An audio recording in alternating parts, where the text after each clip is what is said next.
Alhamdulillah, wassalatu wassalamu ala rasulillah nabina Muhammadin wa ala alihi wa ashabihi wa man walah. Allahumma salli ala Muhammad wa ala ali Muhammad kama sallaita ala Ibrahim wa ala ali Ibrahim innaka Hamidum Majid, wa barik ala Muhammad wa ala ali Muhammad kama barakta ala Ibrahim wa ala ali Ibrahim innaka Hamidum Majid.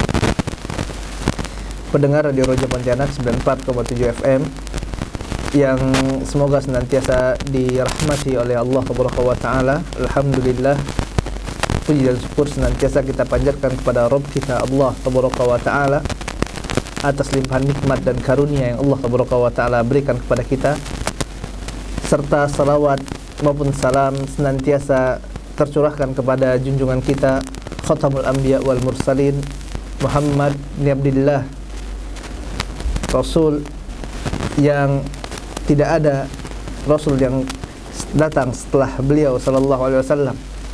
Begitu pula kepada keluarganya, kepada sahabatnya, dan kepada umatnya yang istiqomah mengikuti sunnah beliau hingga hari kiamat. Pendengar Radio Roja Pontianak 94,7 FM Allah Subhanahu wa taala.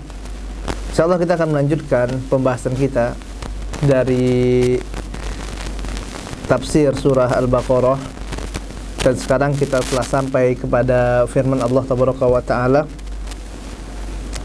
Qala Allahu tabaraka wa taala, a'udzu billahi minasyaitonir rajim, wa minhum ummiyuna la ya'lamuna al-kitaba illa amani wa inhum illa yazunnun.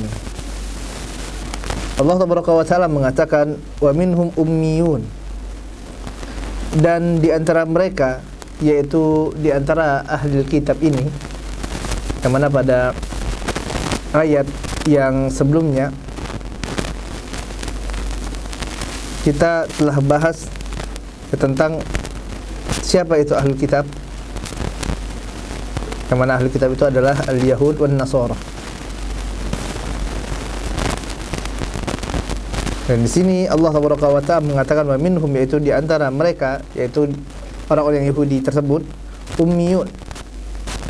Ya, mereka ada yang ummi. Apa yang dimaksud dengan ummi? Yang mana Allah Subhanahu wa taala mengatakan bahwasanya di antara mereka ahlul kitab itu ada orang-orang yang ummi. Syekh Abdurrahman bin Nasr As-Sa'di rahimahullahu taala mengatakan bahwasanya ummiyun adalah al-ummi. Yang dimaksud dengan al-ummiyun adalah dari al-ummi. Al-ummi adalah sesuatu yang disandarkan kepada al-um. Al-um yaitu adalah ibu. Ya, ummi biasa kita gunakan kata ummi. Yang maksud ummi adalah ibu. Ummu Abdillah, ibunya Abdullah. Ummu Abdurrahman, ibunya Abdurrahman. Jadi ummiyun ini berasal dari al-ummi, yaitu yang disandarkan kepada ibunya. Hal ini seakan-akan, kata Syekh Abdurrahman bin Nasr As-Sa'di rahimahullahu ta'ala anhu, dia adalah orang yang senantiasa masih berada dalam asuhan ibunya, dan dia tidak bisa berpisah dari ibunya. Ini ummi. Seakan-akan dia masih dalam asuhan ibunya, tidak bisa jauh dari ibunya, sehingga dia tidak bisa untuk belajar. Sehingga untuk belajar baca tulis pun tidak bisa. Kenapa? Dia masih dengan ibunya saja terus. Makanya dia disebut dengan ummi. Allah Subhanahu wa taala mengatakan wa minhum ummiyuna la ya'lamuna al-kitaba illa amani. Dan di antara mereka ada yang ummi. Ya, tadi sudah kita katakan ummi, yaitu orang tersebut tidak bisa membaca dan tidak bisa menulis. Dan Rasul kita yang mulia sallallahu alaihi wasallam adalah ya, Rasul yang ummi, Nabi yang tidak bisa baca, tidak bisa menulis. Dan ini semakin menguatkan keyakinan kaum muslimin bahwasanya Al-Qur'anul Karim itu benar-benar datang dari sisi Allah Subhanahu wa taala, bukan karangan Muhammad sallallahu alaihi wasallam. Kenapa? Karena Rasul yang mulia sallallahu adalah ummi. Rasul tidak bisa baca, tidak bisa menulis. Karena kalau seandainya Rasulullah sallallahu alaihi wasallam bisa membaca, bisa menulis, maka tentulah orang-orang kufar, orang-orang munafik akan menuduh bahwasanya Al-Qur'anul Karim ini adalah bikinan dari Nabi yang mulia sallallahu alaihi wasallam. Mereka akan menuduh bahwasanya Rasul yang mulia sallallahu alaihi wasallam membaca Taurat, membaca Injil, membaca kitab-kitab mereka, kemudian membikin Al-Qur'an untuk tandingan. Akan tapi Allah Taala dengan tegas mengatakan bahwasanya Nabi yang mulia sallallahu adalah Nabi yang ummi. Banyak sekali ya dalil yang menjelaskan tentang perkara tersebut. Nabi yang ummi, Nabi yang tidak bisa membaca dan tidak bisa menulis. Wa minhum ummiyuna la ya'lamuna al-kitaba illa amani. Dan di antara mereka, yaitu di antara ahlul kitab ini ada yang ummi, la ya'lamuna al-kitab, yang mereka tidak mengetahui al-kitab illa amani, kecuali amani. Al-amani, jamak yang dimuliakan Allah Subhanahu wa taala, adalah bentuk jamak dari umniyah. Al-amani adalah bentuk jamak dari umniyah, yaitu yang dimaksud dengan umniyah ini adalah sesuatu yang ingin diraih oleh seseorang, sesuatu yang ingin dia dapatkan, ingin dia raih, sesuatu yang merupakan angan-angannya. Ini umniyah. Dan jamaknya amani. Ya, amani untuk jamak. Yang mufradnya umniyah. Atau para ulama juga menjelaskan amani bisa juga diartikan dengan membaca. Contohnya dalam ungkapan tamannal kitab, artinya membaca kitab.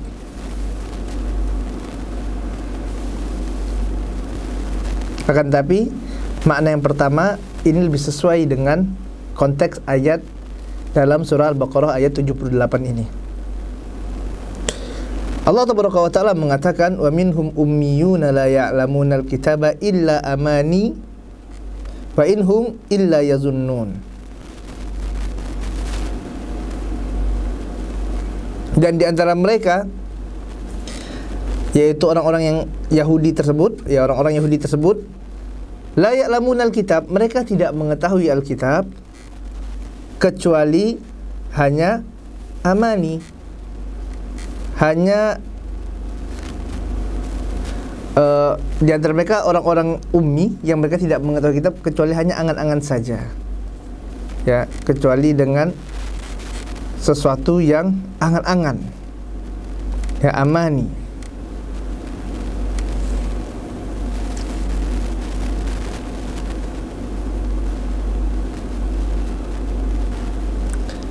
Maka dalam ayat ini jamaah yang Allah Taala, Allah menjelaskan di antara tanda kebodohan orang Yahudi, kata para ulama dalam kitab-kitab tafsir, adalah orang-orang Yahudi ini mereka tidak mengerti kitab yang Allah Taala turunkan kepada mereka. Ini di antara kebodohan orang Yahudi. Mereka diturunkan, diberi oleh Allah Taala hidayah berupa kitab Taurat, Hidayatul Bayan, yang apabila mereka mengamalkan isi Taurat, maka mereka akan selamat dalam menjalani kehidupan di dunia, begitu juga kehidupan di akhirat. Mereka baca kitab Taurat tersebut, tapi mereka ternyata tidak faham. Bahkan sebagian tidak bisa membacanya sama sekali. Ini adalah di antara bentuk kebodohan mereka, kata para ulama. Diberi kitab Taurat, diberi hidayah bayan, hidayah petunjuk dari Allah Taala berupa kitab suci, kitab Taurat, kitab yang mulia. Ternyata mereka tidak mengetahui kandungannya. Mereka tidak mengetahui kebenaran-kebenaran yang terdapat di dalamnya. Mereka tidak bisa mengambil cahaya ilmu yang Allah Taala berikan di dalam kitab yang mulia tersebut. Akhirnya mereka, kitab suci berada di tengah mereka, mereka tidak bisa mengambil faedah. Jadi pun banyak jamaah yang Allah Taala menimpa kaum muslimin pada hari ini.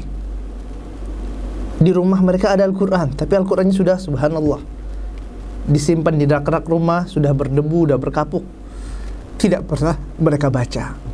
Mereka tinggalkan jauh-jauh Al-Quran. Mereka tinggalkan. Ada di rumah, ada memang, Kenapa?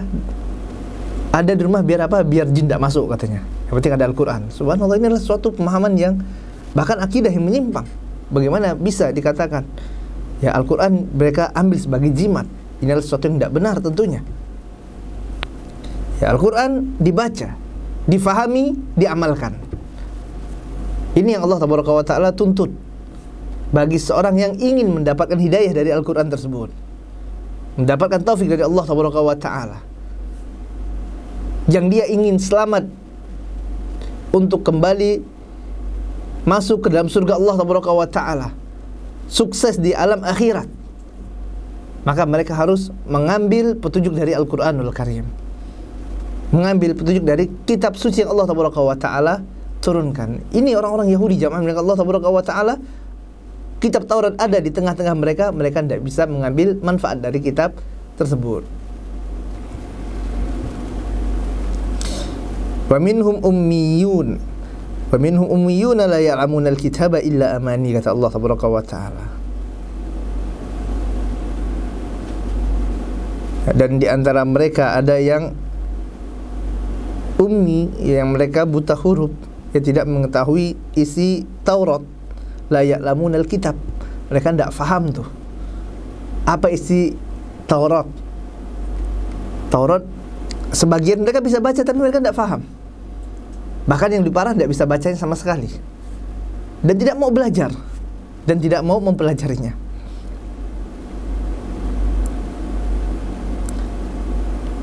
Illa amani, ya kecuali hanya dongeng-dongeng, angan-angan. Ya, di sini para ulama mengatakan bahwasanya sebagian dari mereka hanya dapat membacanya saja. Tadi sebagian baca saja tidak bisa. Ya, orang-orang Yahudi ini baca Taurat tidak bisa. Sebagiannya bisa baca, tapi hanya sekedar bisa membaca saja. Sama kita katakan tadi, kaum muslimin pada hari ini sebagian dari kaum muslimin tidak bisa baca Al-Quran, ada. Sebagian yang lainnya bisa baca Quran, bahkan sudah berkali-kali khatam Al-Quran, tapi ternyata tidak faham satu ayat pun yang dia baca, tidak faham dia maknanya.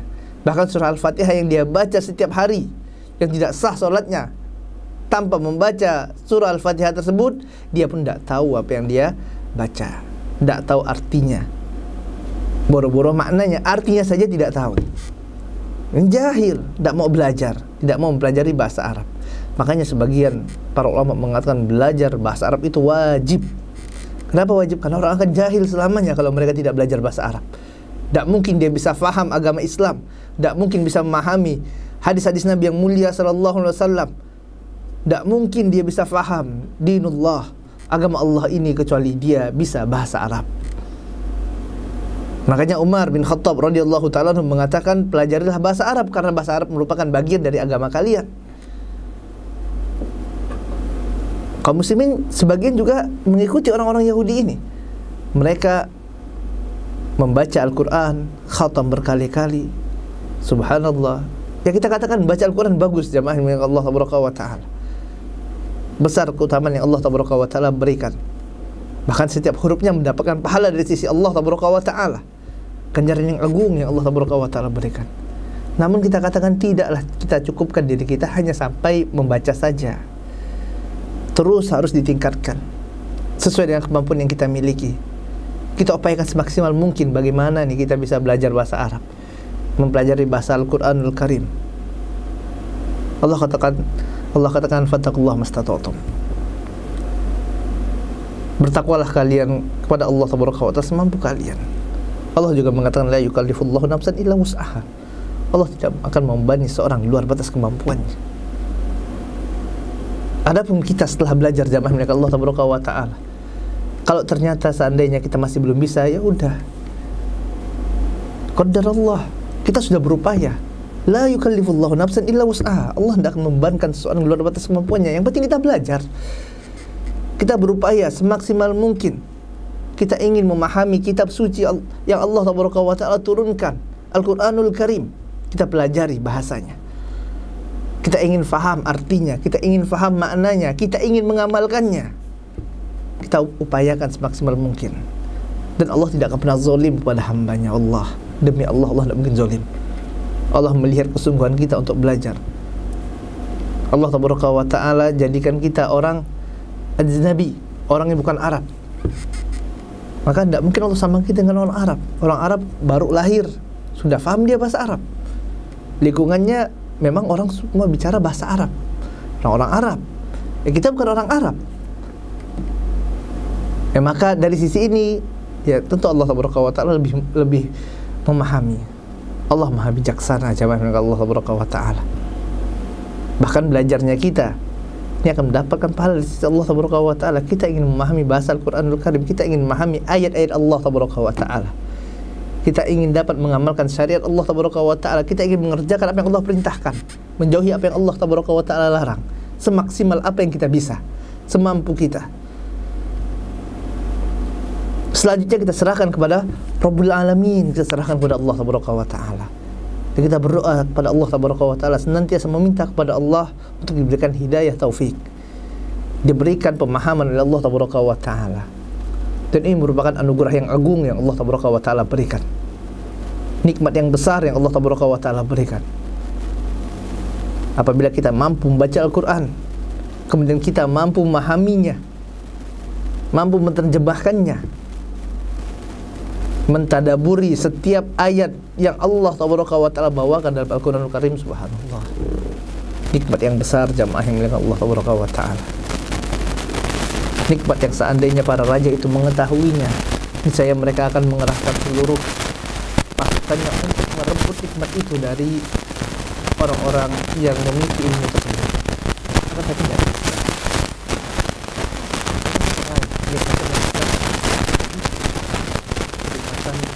yang dengannya akan menjadikan seorang menjadi semakin dekat dengan Allah tabaraka wa ta'ala.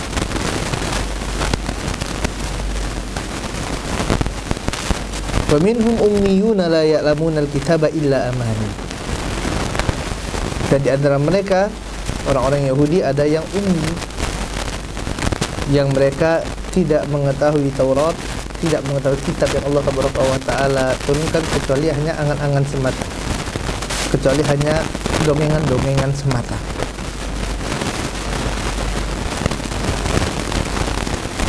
Sehingga jamaah yang Allah tabaraka wa ta'ala, para ulama menyebutkan, dikarenakan kebodohan ini, kejahilan mereka ini, ya orang-orang Yahudi tadi, akhirnya apa yang mereka ucapkan dari lisan-lisan mereka berupa syariat Allah tabaraka wa ta'ala hanya berdasarkan dari prasangka-prasangka semata. Hanya seandainya, sepertinya seperti ini, prasangka saja. Kenapa? Karena mereka tidak tegak di atas ilmu. Mereka berdiri di atas kejahilan, berdiri di atas kebodohan. Jadi yang dikeluarkan sewaktu ngomong masalah agama misalnya, ya mereka orang Yahudi, tapi sewaktu membahas tentang kitab yang Allah tabaraka wa ta'ala turunkan, kitab Taurat, ya mereka cuman berbicara dengan hawa nafsu. Kenapa? Karena tidak berilmu. Bagaimana bisa memahami? Orang baca saja tidak pandai, baca Taurat saja tidak bisa, bagaimana mau membicarakan tentang isi Taurat gitu? Bacanya saja tidak bisa. Begitu juga dengan Al-Quran. Ini sekarang subhanallah, terkadang kita dapati sebagian kaum muslimin bicara masalah agama, masya Allah, oh ini hukumnya seperti ini, oh ini jihad, oh ini, subhanallah, ternyata bahasa Arab aja nggak pandai. Gimana mau bicara masalah jihad, jamaah yang Allah tabaraka wa ta'ala? Jihad perkara yang agung, yang besar sekali.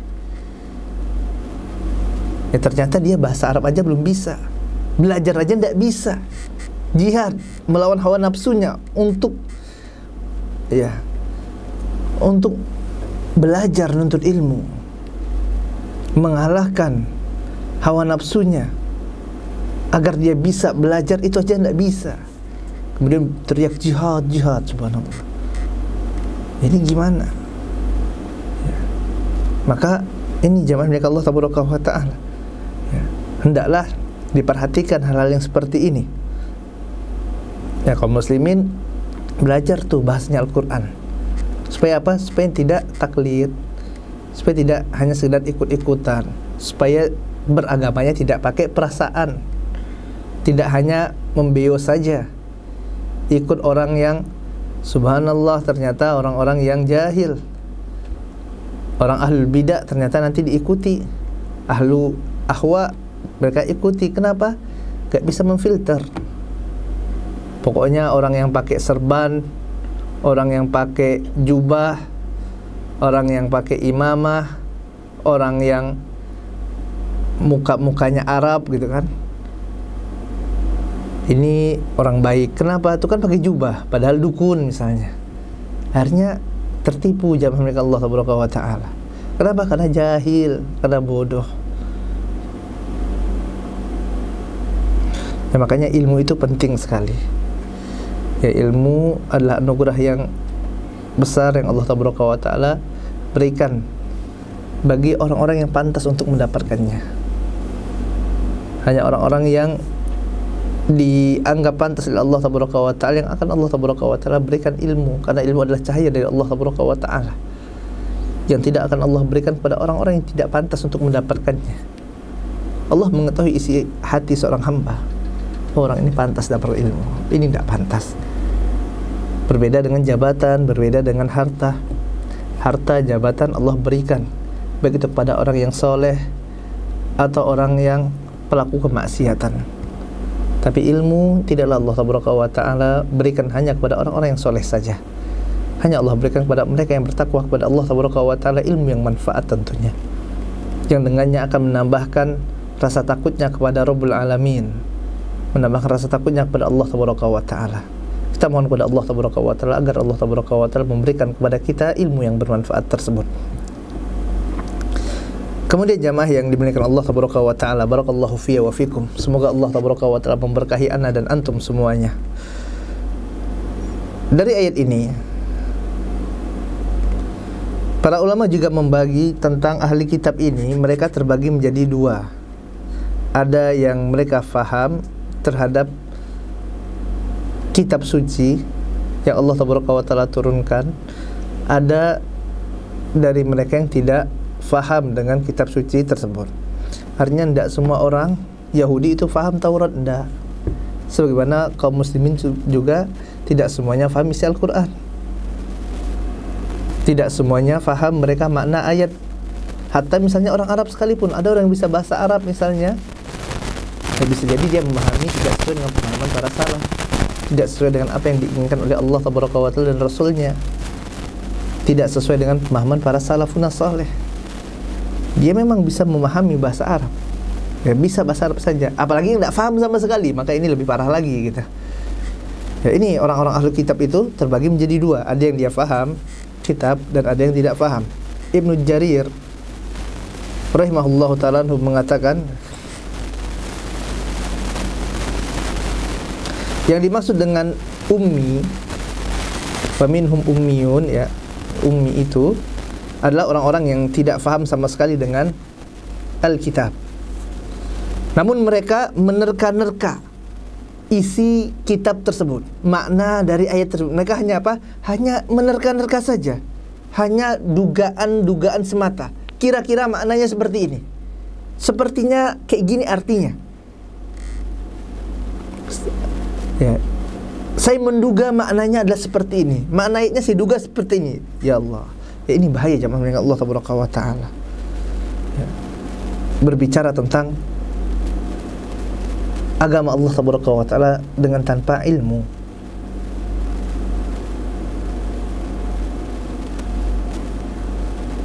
Dia bicara tentang agama seolah-olah dia adalah orang yang alim sekali.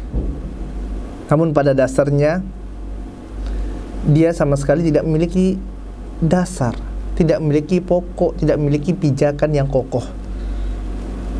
Kita katakan tadi, dia mau bicara masalah agama, ternyata baca Al-Quran saja belum pandai. Bicaranya sudah masalah ijtihadiyah. Oh, ini Imam Syafi'i mengatakan seperti ini. Oh, saya kan Syafi'i, kamu kan Maliki. Oh, Ahmad bin Hanbal seperti ini. Ditanya izhar itu apa? Tidak tahu. Iqlab apa enggak tahu gitu kan. Baca Al-Quran, oh ternyata Iqra-nya belum khatam. Masya Allah, udah mau bahas perselisihan para ulama. Subhanallah, seolah-olah orang alim, tapi kok ngomong Masya Allah ya tinggi sekali. Nasallahu salamata wal afiyah. Kita mohon kepada Allah tabaraka wa ta'ala agar dilindungkan, agar tidak menjadi orang-orang yang seperti ini.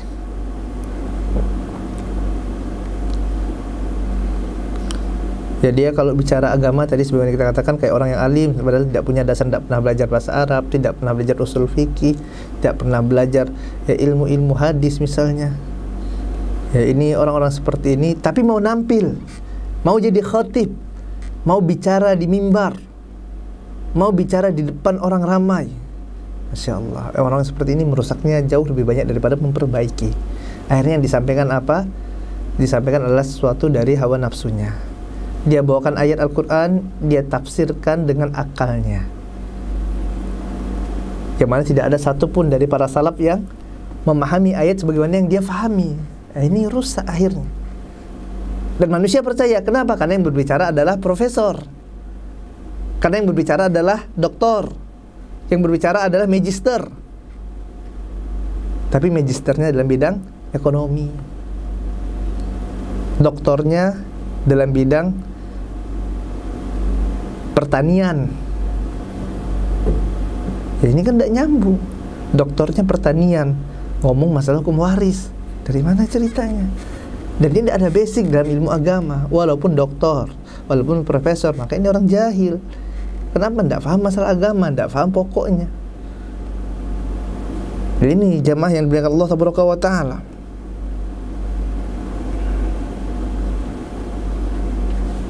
Terkadang orang ada yang mereka tertipu dengan gelar, tertipu bahkan dengan dirinya sendiri.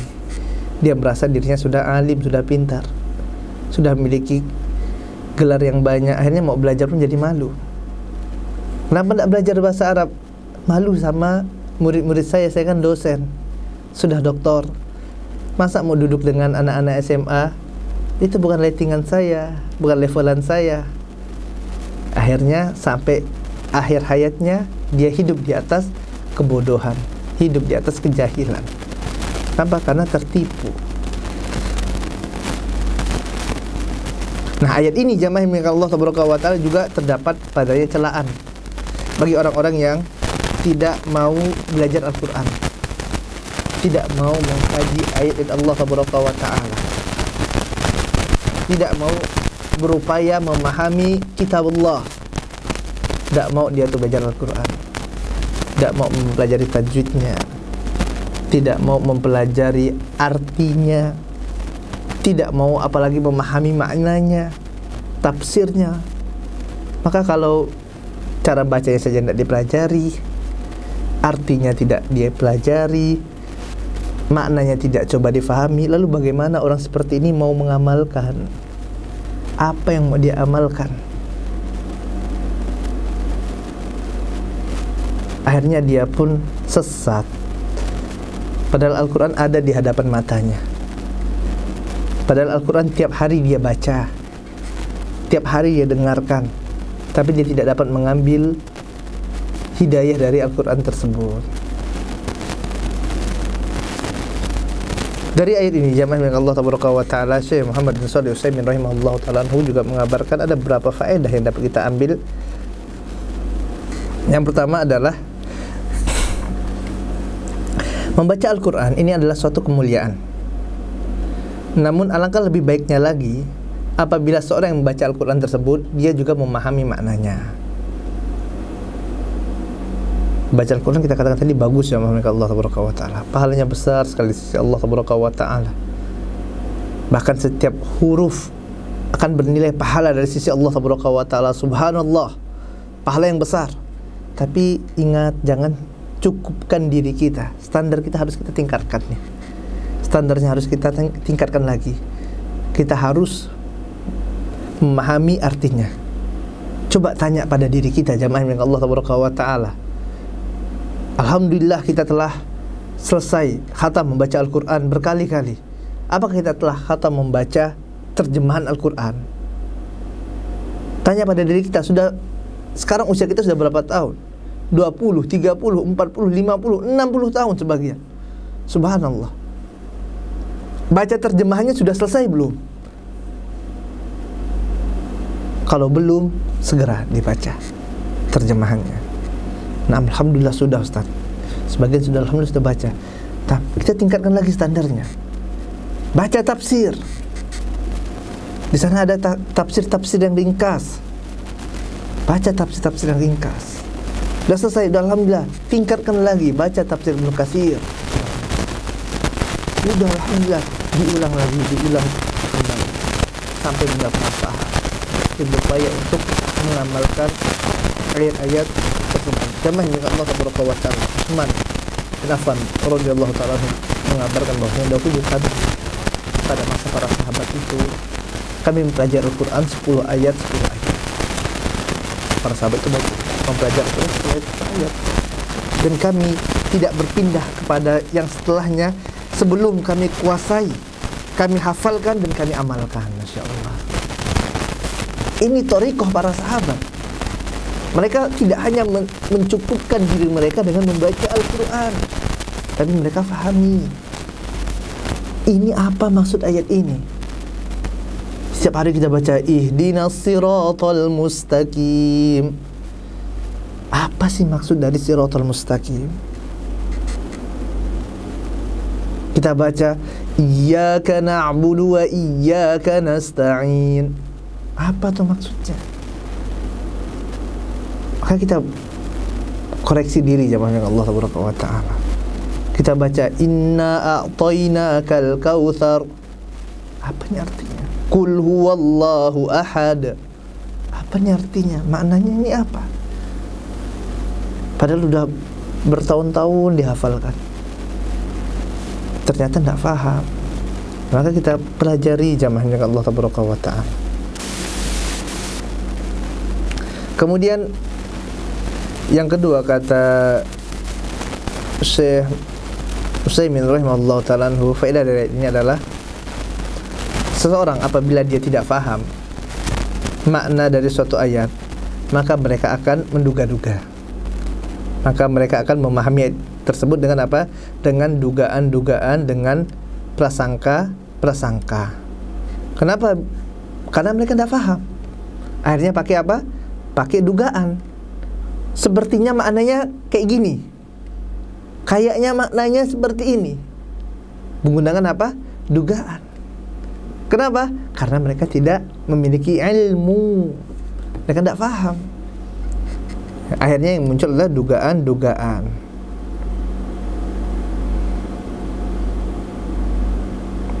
Contoh misalnya dalam firman Allah Tabaraka wa Ta'ala, Quran surah Yunus ayat 25, Allah Tabaraka wa Ta'ala mengatakan, a'udzubillahi minasyaitonirrajim, wallahu yad'u ila daris salam. Allah Tabaraka wa Ta'ala menyeru kepada daris salam.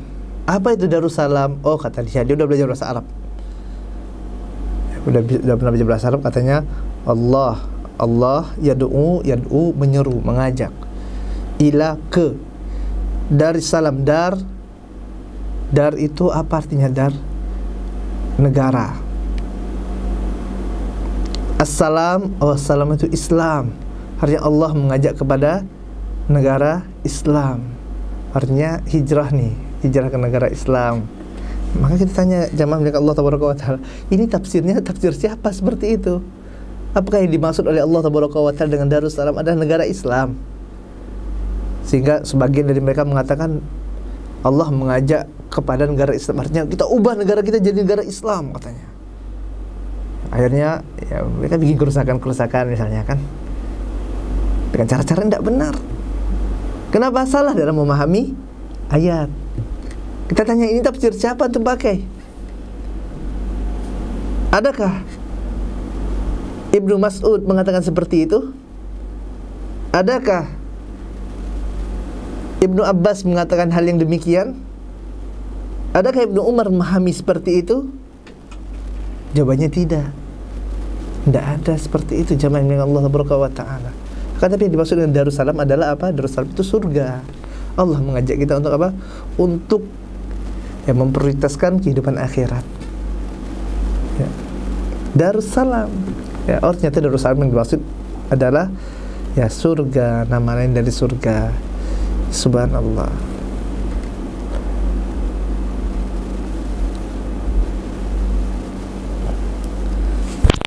Nah, ini mereka salah.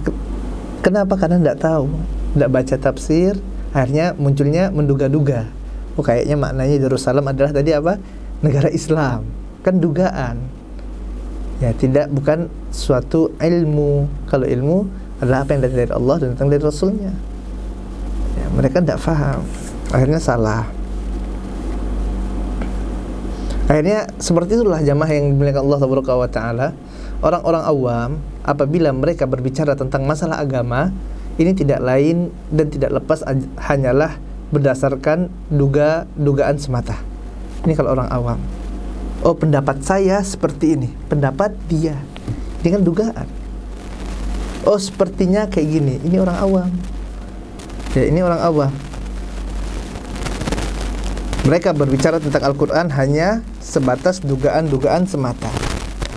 Kenapa? Karena dia tidak berilmu. Karena dia tidak berilmu. Maka hendaklah orang-orang yang seperti ini, orang-orang yang awam, takut kepada Allah Subhanahu wa ta'ala. Kalau masih ragu, jangan sampaikan. Kenapa? Masih ragu. Wallahu a'lam. Tidak tahu apa ini artinya, apa hukumnya ini, apa Allah a'lam. Kenapa masih ragu, masih syak? Kecuali sudah yakin. Sudah yakin, sampaikan, silakan. Kalau masih ragu, ya udah. Ya, jangan menerka. Apalagi ini kita berbicara sesuatu tentang ayat Allah Subhanahu wa taala. Kenapa? Karena kita apabila sudah berbicara tentang tafsir Al-Quran, maka kita sudah mengatakan, oh ini loh maksud Allah seperti ini. Yang Allah inginkan dari ayat ini seperti ini. Ya, maka kalau kita tidak paham, udah kata Allah alam, tidak tahu.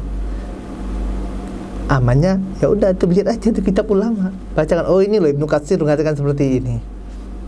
Oh ini Ibnu Jarir mengatakan seperti ini. Ya udah, kita cuma menukilkan saja, sudah. Tidak tahu Allah alam, mana belum baca. Ya, ini lebih selamat jamaah yang dimuliakan Allah Subhanahu wa taala. Jangan jangan tertipu dengan diri sendiri. Karena apa? Karena takut hilang pamornya, takut hilang jamaahnya. Kenapa? Karena kan saya sudah doktor, udah profesor, udah guru besar.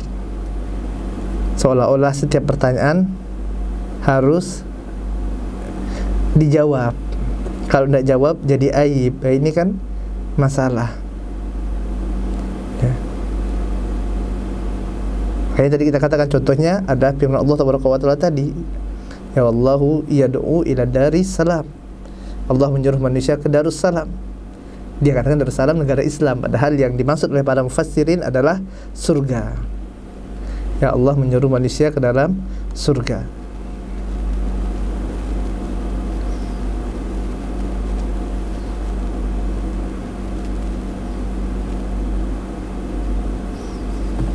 Kemudian jamaah yang dimuliakan Allah Subhanahu wa taala, yang ketiga adalah celaan terhadap seseorang yang menghukumi sesuatu hanya dengan dugaan semata. Celaan bagi seseorang yang menghukumi hanya berdasarkan dugaan-dugaan. Dan ini adalah diantara karakter atau sifat dari orang-orang Yahudi. Orang-orang Yahudi itu dia hanya berdasarkan dugaan-dugaan saja, maka dibikinnya hukum. Bikin hukum sendiri. Dasarnya apa? Dugaan, hipotesa. Berdasarkan dugaan, akhirnya dia bikin teori seperti ini. Ini orang-orang Yahudi seperti ini. Kan banyak tuh teori-teori dibuat. Teori seperti ini, bumi asalnya adalah dari ledakan, katanya kan.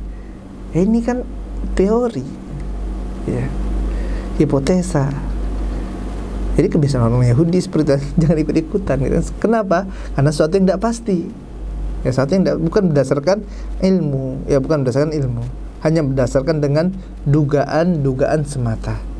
Ya, hanya berdasarkan dugaan-dugaan. Dan ini nanti jadi akidah kan? Jadi keyakinan, oh bumi itu jadi sendirinya karena ada ledakan yang besar, kemudian ledakan itu nanti membentuk tata surya gitu kan. Ini ya akidah dari orang-orang yang menyimpang. Kaum muslimin tidak meyakini seperti itu. Bagaimana bisa bumi yang subhanallah tersusun dengan rapi seperti ini, tata surya yang tersusun dengan rapi terjadi dengan sendirinya? Ini orang-orang ateis malah biasanya seperti ini, yang dia mengingkari adanya Rabbul Alamin, adanya Allah Ta'ala. Akhirnya dia bicara pakai apa? Pakai teori-teori, hipotesa gitu kan. Bicara tentang masalah agama, kejadian alam semesta, Masya Allah.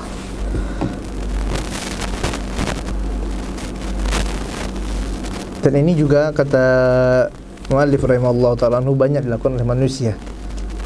Kenapa? Karena dia ingin ditokohkan, karena dia ingin dianggap oleh manusia sebagai seorang ulama, ingin ditinggikan, ingin dimuliakan.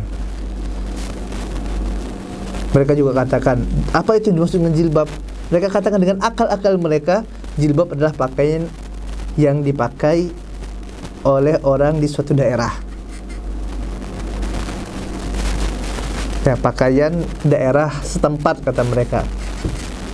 Maka jilbab itu ya pakaiannya orang-orang Arab. Orang Indonesia bukan jilbab pakaiannya, bukan. Kenapa? Karena jilbab itu pakaian orang setempat. Ya Allah. Lalu kita katakan, apakah pakaian orang-orang yang pedalaman Papua sana? Ya, jilbabnya koteka. Kan karena pakaian orang setempat kata mereka. Ya Allah, rusak agama zaman Allah Ta'ala. Bagaimana jilbab pakai koteka aja dikatakan kayak jilbab gitu kan? Subhanallah. Ini tidaklah keluar melainkan dari akal-akal mereka telah rusak, jauh dari cahaya agama Allah Ta'ala. Ya, mereka hanya bicara berdasarkan apa? Dugaan-dugaan. Tidak ada salaf yang mengucapkan hal-hal yang seperti itu.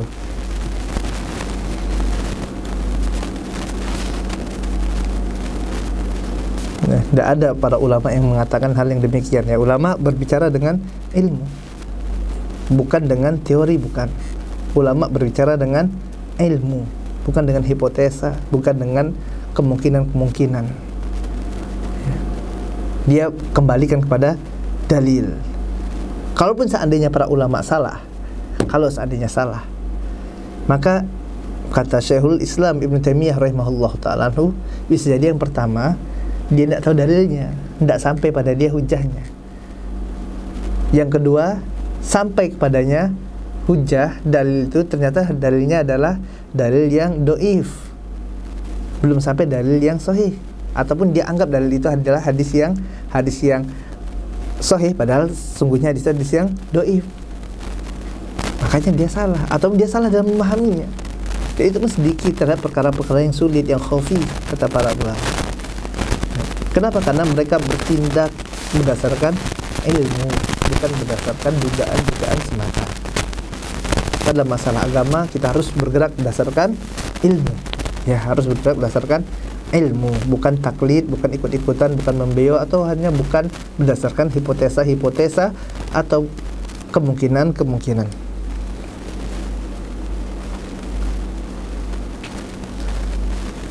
Dan orang-orang yang taklid ini, ya, orang-orang yang ikut-ikutan ini disebut juga dengan orang-orang yang taklid. Ikut-ikutan itu taklid.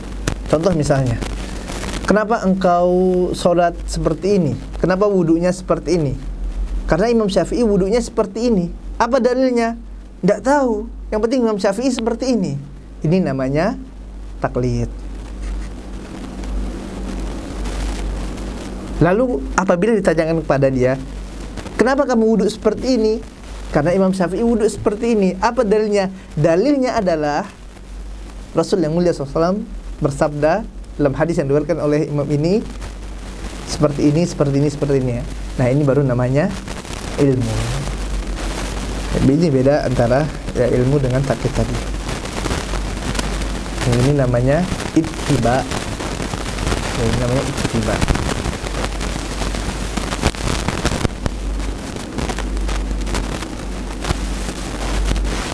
Kemudian juga di antara faedah lain dari ayat ini, jamaah yang Allah Taala, adalah tidak semua orang yang membaca kitab suci dapat memahami maknanya, apalagi memahami hukum dan kandungan-kandungan yang terdapat di dalamnya. Begitu juga dengan keadaan kaum muslimin hari ini adalah bukti atas hal yang demikian itu. Sebagian besar dari mereka menghafal Al-Quran tanpa mengetahui makna-maknanya, apalagi yang tidak menghafal Al-Quran. Kita dapati fenomena yang subhanallah, kaum muslimin banyak menghafal Al-Quran. Alhamdulillah, ini anugerah yang besar yang Allah Taala berikan. Tapi ternyata mereka cukupkan sampai menghafal Al-Quran, mereka tidak dalami maknanya. Mereka tidak memahami bagaimana para salaf memahami ayat-ayat tersebut. Akhirnya mereka baca Al-Quran, subhanallah, tapi tidak tahu kandungan ayatnya. Maka ini adalah hendaklah kita tingkatkan lagi yang motivasi diri kita. Ya, kita tentu tidak ingin dicela sebagaimana orang-orang ahli kitab ini dicela. Ya, kita ingin ditinggikan derajatnya oleh Allah Taala, dan barang siapa yang ingin dimuliakan oleh Allah Taala, belajar, tuntut ilmu. Ya, yarfa'illahu alladhina amanu minkum walladhina utul ilma darajat. Allah akan meninggikan orang-orang yang memiliki ilmu pengetahuan beberapa derajat. Belajar Al-Quran, subhanallah, pelajari bacanya, pelajari artinya, belajar bahasa Arab, kemudian juga pelajari tafsirnya, dan berupaya semaksimal mungkin untuk kita amalkan apa yang terdapat dalam Al-Quran tersebut. Nah, rasa ini saja jamaah yang diberikan Allah Taala. Semoga yang sedikit ini dapat bermanfaat, khususnya bagi diri ana pribadi dan bagi antum semuanya. Kita mohon kepada Allah Taala agar Allah Taala memberikan kepada kita hidayah, taufik, agar Allah Taala menguatkan keimanan kita, agar Allah Taala jadikan Al-Quran ini hujjatun lana wala alaina, hujjah bagi kita yang akan membantu kita nanti, memberikan syafaat bagi kita di hari kiamat, memudahkan hisab kita di hadapan Allah Taala, bukan sebaliknya. Al-Quran malah mencampakkan kita ke dalam neraka Allah wa iyyazubillah. Ana rasa ini saja kita akhiri dengan membaca doa kafaratul majlis. Subhanakallahumma wa bihamdika asyhadu an la ilaha illa anta astaghfiruka wa atubu ilaik. Assalamualaikum warahmatullahi wabarakatuh.